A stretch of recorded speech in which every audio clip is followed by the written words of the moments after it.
Welcome back. We've been talking about COPD, but I really wanted you to get a feel for the human side of COPD. With me today is John. I won't mention your last name.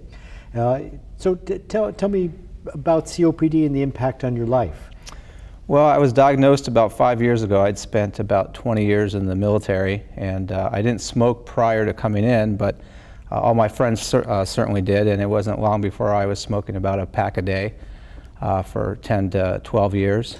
And I was diagnosed with what they thought was asthma, but it was just a chronic history of lung infections and breathing difficulties for several years prior to me getting out. I subsequently went to the VA hospital where they diagnosed me with COPD about 2 years after I retired from the military.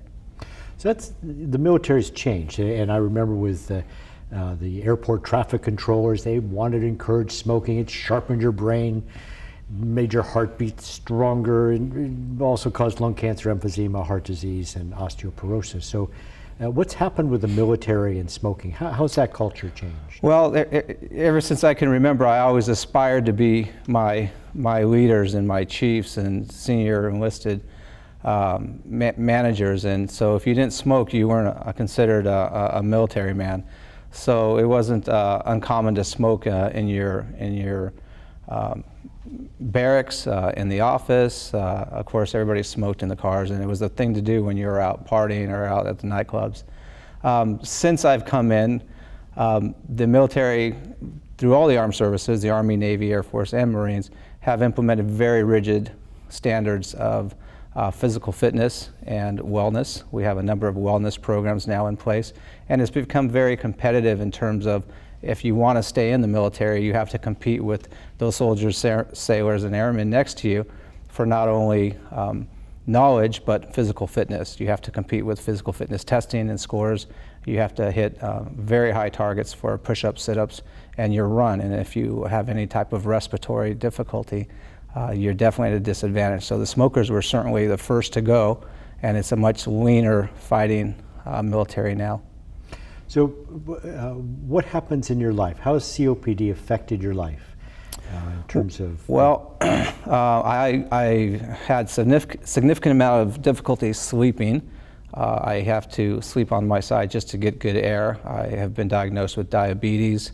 I have high blood pressure as a result as well, I suspect. And I have been diagnosed with depression, which has all been advised to me that it's all interrelated. And of course, I'm concerned that my kids might actually inherit this negative and nasty habit as well growing up. Do you have a primary care doctor? Have you had spirometry? Have they been, how did you go about getting diagnosed? Well, I came in because I was told I might have a reactive airway or asthma, exercise-induced asthma. And after some incentive spirometry and some testing through the with the registered the RTs, our respiratory therapists, I was subsequently diagnosed, and so I go in regularly for spirometry testing and follow-ups. That keeps me breathing as best I can. I'm not carrying an oxygen tank yet, and I hope I never do. But so, by stopping smoking. That was paramount. I did participate in smoking cessation classes. I was given patches. I was given education and counseling.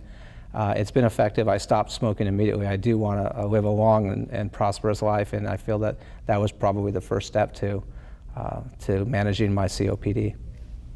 And how about exercise? So with the depression, oftentimes people don't want to leave the house. So how did you incorporate exercise into your daily life? It was difficult. After I was diagnosed, I thought it was a death sentence because I know several of my friends who were diagnosed and they since passed away as a result of it. I didn't want to get out of bed. I didn't want to leave the house. But I was forced to just walk around the block, literally baby steps. And one walk around the block became 2 and 3 and 4. And now I'm up to about 1.5 miles every day, and I do that about 5 to 6 days a week, and I feel it's very effective, as does my doctor. Now, what are some other things you do? So when you go to your doctor, does he keep track of your flu vaccine and so forth?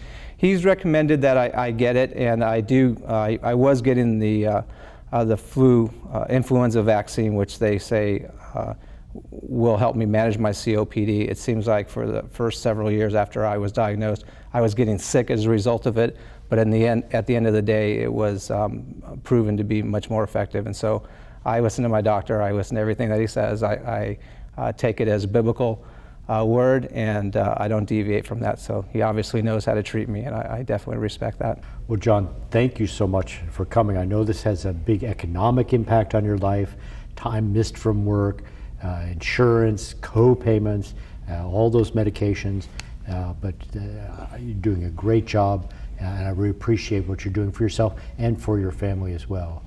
So Ventura, we're going to be right back.